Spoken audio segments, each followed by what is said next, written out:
Olá, amigos, muito boa tarde e sejam bem-vindos. O senhor, que é o assinante privilegiado aqui do Clube Tempo e Dinheiro. Nós vamos para Quirinópolis, lá nas terras baixas de Goiás, o pessoal de cana tradicional, né, para mostrarmos uma situação que está envolvendo um grupo bastante grande e heterogêneo de produtores em relação à usina, deixa eu ver o nome aqui, usina Boa Vista do Grupo São Martinho. Em resumo, preços baixos do ATR via Consecana, e isso chegou num ponto onde esses fornecedores independentes, quer dizer, que ainda sobrevivem num mar cada vez maior de cana, chamada cana própria, ou seja, cana de usina, estão cada vez mais com a forca no pescoço. Quem melhor vai contar um pouco dessa história para a gente é a produtora Elizabeth Alves, que lá em Ribeirão Preto comanda com a família uma produção que fornece para a unidade Boa Vista do São Martinho. Elizabeth, muito boa tarde, obrigado pela sua participação aqui. Seja bem-vinda, viu? Boa tarde, Giovanni. Eu que agradeço o espaço. Falo em nome de um grupo grande e a gente está muito contente de ter um espaço aqui para os produtores, né, da nossa região. Certamente, certamente. Nós aqui olhamos todos os setores, não importa onde. O agronegócio aqui em primeiro lugar. É isso. Elizabeth, vamos começar do começo, sendo redundante.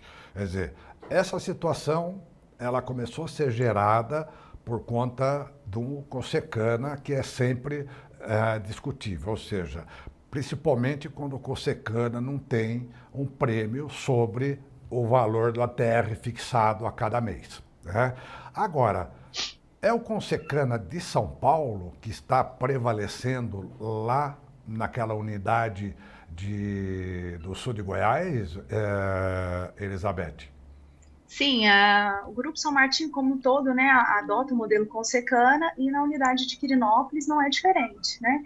Hoje é o modelo que a gente tem mais preparado, digamos assim, para remunerar o produtor, embora ainda seja deficitário em alguns pontos, e embora a gente saiba que precise passar por uma revisão para atualização, né? Mas ainda é o melhor que a gente tem para remunerar o produtor de cana. E, consequentemente, o Grupo São Martinho segue em todas as unidades do grupo, inclusive na Boa Vista, lá em Goiás, já que a É, gente não tem o Consecana Goiás, né? ah, exatamente. É isso que eu queria deixar claro para quem não é do ramo. Quer dizer, não tem um Isso, Consecana Goiás, é só não temos. então ele leva para lá o Consecana daqui. Pois bem, naturalmente que o Consecana daqui, por conta da concorrência de fornecedores, é diferente, seria muito diferente do que se tivesse um Consecana Goiás, né? Onde provavelmente a cana seria muito mais valorizada, até porque a cana de fornecedor lá é muito maior em volume do que aqui nessa região sudeste, né, Elizabeth? Sim, e são cenários diferentes também, né? Não só de mercado, mas como de produção. A maioria das usinas hoje instaladas no estado são projetos novos, são usinas mais eficientes.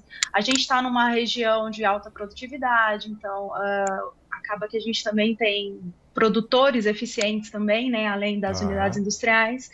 Então, seria o melhor dos mundos que a gente tivesse uma precificação específica para o nosso estado.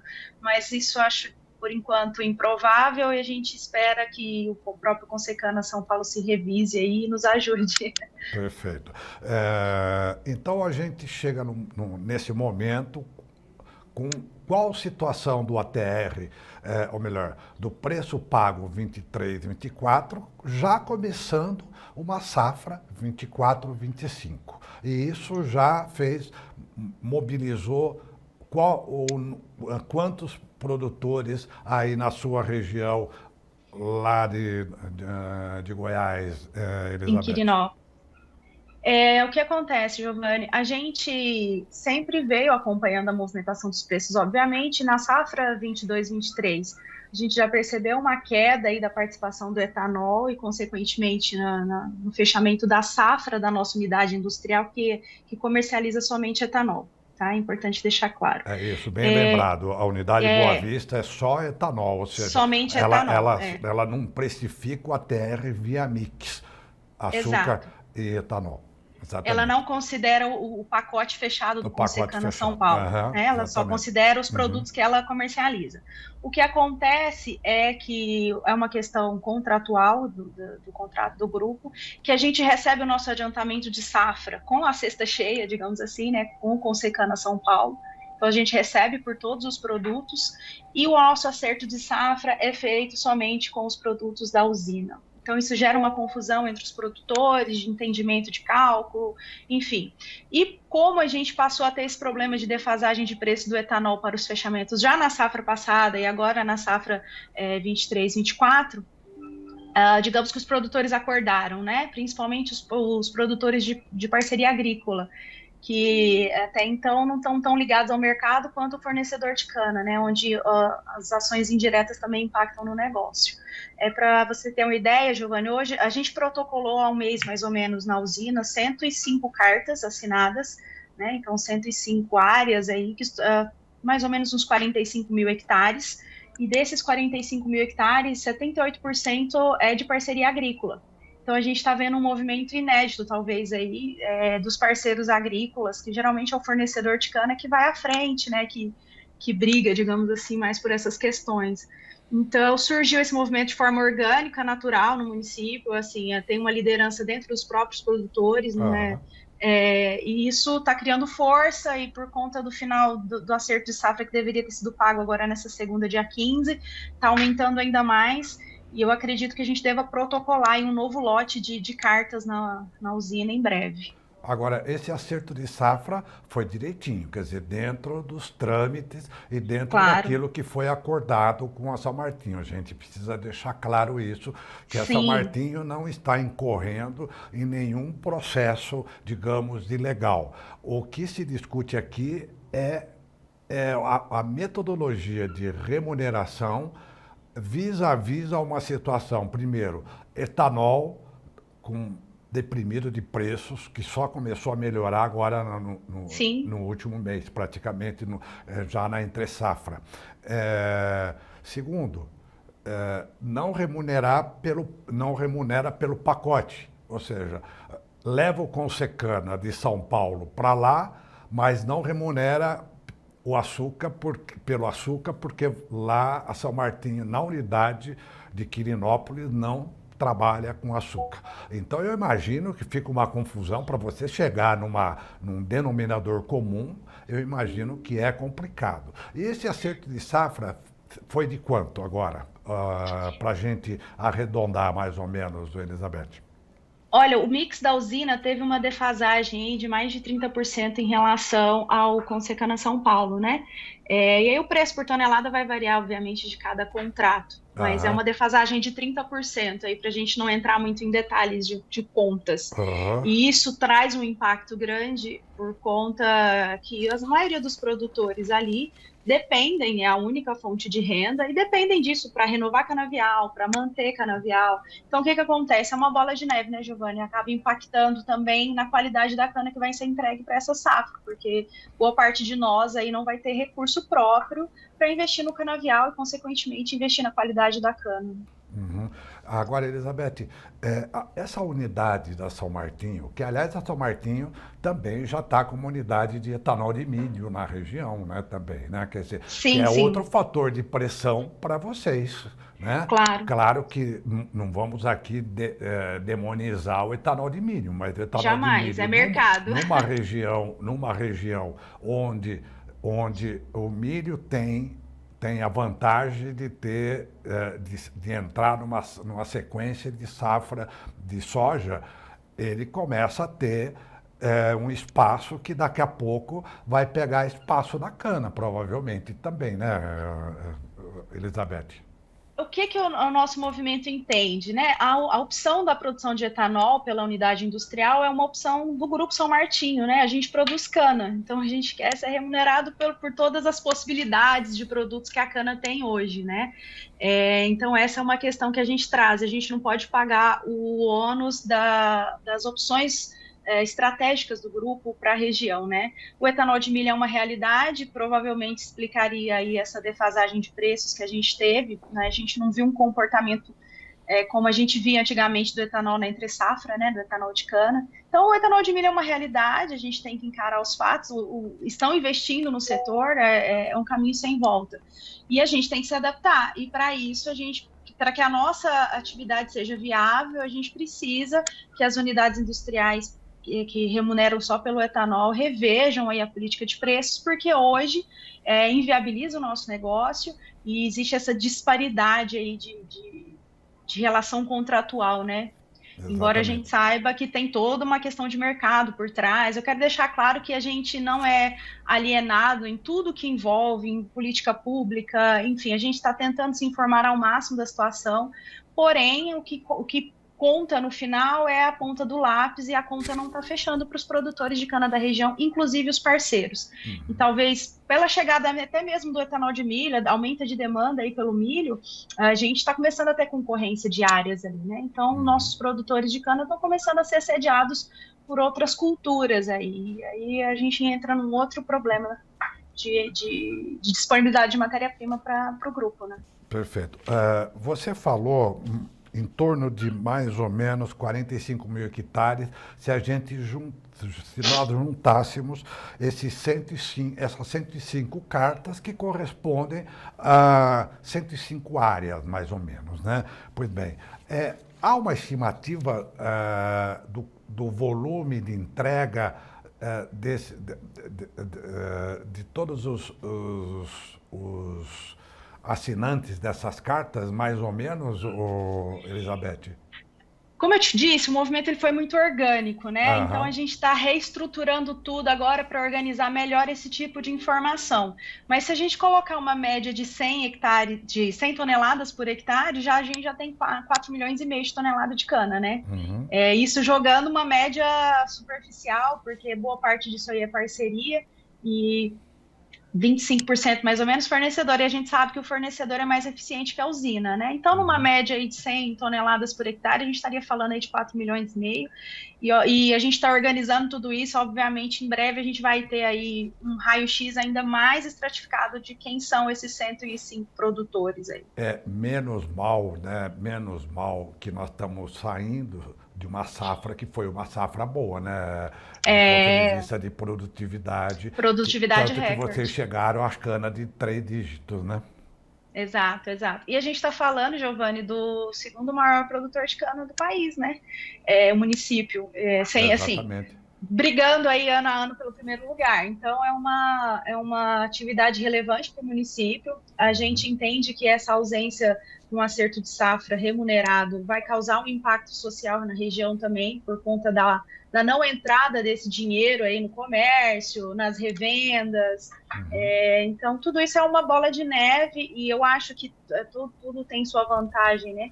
E a vantagem de tudo isso que está acontecendo agora é que os produtores estão muito empenhados em entender dos seus negócios, em entender o relacionamento com a usina, cobrar uma memória de cálculo clara, para que eles entendam bem o que está acontecendo. Então, tudo isso acho que vai trazer uma mudança aí de comportamento para os produtores da região e no relacionamento com a usina também. Perfeito.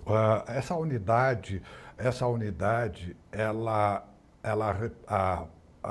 a cana que entra na esteira, de quanto é a participação dos fornecedores e parceiros agrícolas, mais ou menos? Deve chegar bem acima de 50%, né? Do volume esmagado, moído pela unidade, né, Elizabeth? A cana própria é a maioria da cana moída no grupo. Eu não sei te precisar o percentual, mas a cana própria é a maioria. Lá também é a maioria? É maioria, ainda é a maioria, né? A gente tem um volume maior de canas que eles chamam de cana própria. Só que eles têm a questão da exposição em relação a essas renovações de contrato que estão por vir aí, né? Tem muita gente que já pensa em mudar de área, mudar de cultura, e principalmente os arrendatários, os parceiros agrícolas, que geralmente não têm um envolvimento tão direto assim com a produção, né? Exato. Então, é uma preocupação, eu acredito, para o grupo, a questão das renovações que estão por vir aí. Agora, de todo modo, você acredita que esse tipo de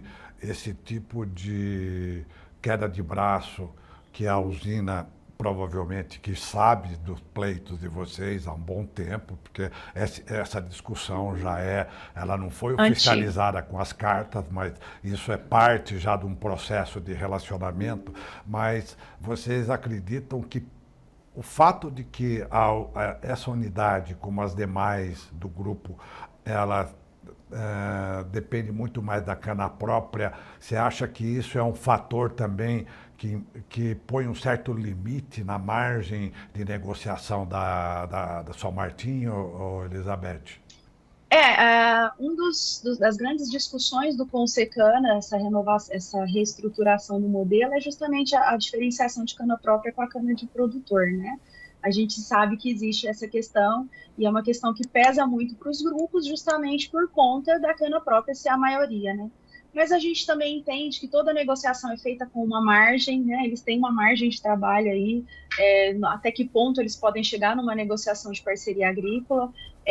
Até então, a gente tem sido recebido pelo grupo e eles têm se mostrado dispostos a encontrar uma solução para a situação. Eles, como a gente já falou antes, eles não estão descumprindo nenhuma cláusula contratual. A Exatamente. questão é que é inviável hoje, com a remuneração que a gente tem na unidade, e assim, a gente tem histórico no estado de outras destilarias, né, que só produzem etanol, que optaram pela remuneração pelo modelo Consecana São Paulo completo, com todos os produtos, né? Então, hoje a gente tem, além da usina Boa Vista, duas usinas só no estado que remuneram com o mix próprio, considerando somente etanol.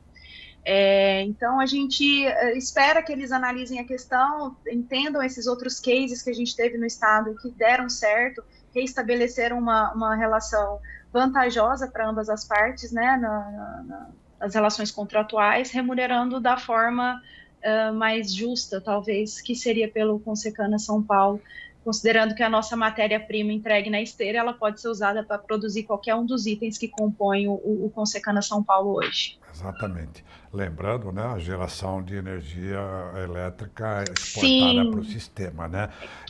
sim, Menos mal, né, podemos chamar assim, que essa é uma discussão que a FEPLANA já está querendo levar, que colocar no mix do ATR também a questão da, da, da da geração energia. de energia, né? Que hoje já não é mais um subproduto, passou a ser produto considerado já no mix de muitas empresas. A gente pode pegar alguns balanços de unidades e logo mais, quem sabe também o Congresso vai aprovar a distribuição também para os produtores de parte do CBIOS, os créditos de Sim, descarbonização, sim, que sim. talvez, que com certeza é algo que interessa, principalmente numa unidade como a que vocês entregam, que é só etanol, né, Elizabeth? É, é o que eu te disse, o grupo ele está antenado no que está acontecendo em paralelo a essa nossa demanda interna aí de preço, né? A revisão do modelo, a expectativa que a gente tem é que eles reestabeleçam uma nova participação do produtor de cana na matéria-prima. Seria interessantíssimo se a gente começasse a contemplar a produção de bagaço, né? Que é o que usam para a produção da energia elétrica, que hoje a gente não tem nenhum tipo de participação. Bagaço. É, Eu fiquei é o procurando bagaço. a palavra e esqueci na hora. É o Bagaço. bagaço. Que a gente manda 1 tonelada de cana para a indústria, né, Giovanni? E a gente recebe alguns quilos de ATR dessa 1 tonelada que foi para a indústria, né? Aham. Então, a participação do produtor realmente ela é defasada se a gente considerar as eficiências das usinas hoje, né? Mudou muito em relação à época que o modelo foi concebido. E a própria derivação de produtos também, etanol de segunda geração e por aí E vai, né? por aí vai, Aí, por aí vai. aí a gente tem política pública, que você comentou aí do RenovaBio, é uma lei, então a gente depende que a gente tenha uma emenda na lei para que o produtor possa ser remunerado. A gente entende que lá atrás foi preciso passar da forma que foi para que a gente não perdesse a aprovação da lei, mas agora a gente precisa que ela seja revisitada e que a gente seja incluído no processo de remuneração dos CBIOS. E fora isso, outras políticas de isenção de impostos, aí a gente tem questões participação do etanol na gasolina, né, deve aumentar aí para 30%, de certa forma impulsiona o mercado de etanol também, o etanol anidro no caso, né. Então tudo isso vai correndo em paralelo aí à nossa demanda, né, a nossa realidade é regional, que a gente precisa resolver, atender essa urgência dos nossos produtores, pelo menos acalmar um pouco as situações para eles enxergarem uma melhora de cenários, e em paralelo a isso a gente vai acompanhando essas outras frentes que interferem diretamente no nosso negócio, né? Perfeito. Elizabeth, para concluir, a safra 24-25 já está aí, né? Vocês a colheita já começou. E vocês estão entrando, por exemplo, maio ou abril já aqui já valendo, né? A safra 24-25 com ATR, com secana, já com os descontos aí para Quirinópolis na faixa de quanto? Valendo quanto ATR hoje? A gente ainda não tem, né, o preço de abril. O preço é sempre fechado no É, último, sempre no no último último. dia. O março teve em quanto? Um 21, 23 o Consecana São Paulo, se não me engano, Exatamente. tá? Aham. Se não me engano. Mas é em torno disso. E o que acontece é que a gente teve uma melhora no mercado do etanol aí nesses últimos meses, mas não é nada que vai impactar tanto. E como eu disse antes, o que vai acontecer é que a gente vai receber os adiantamentos de safra com o bolo cheio, né? Com a cesta cheia. A usina remunera o adiantamento com o Consecana São Paulo completo. Uhum. Então, a gente recebe esse adiantamento completo e aí o que pega é que o acerto de safra acaba sendo feito só com o mix da usina. Então, a gente, além dos 20% que fica retido ali para o ajuste de safra não ter sido pago, a gente também ficou devendo um valor aí para a usina que deve ser descontado aí nos próximos pagamentos que a gente for receber. Exatamente. Esse é o grande problema. Adianta, mas depois no acerto Exato.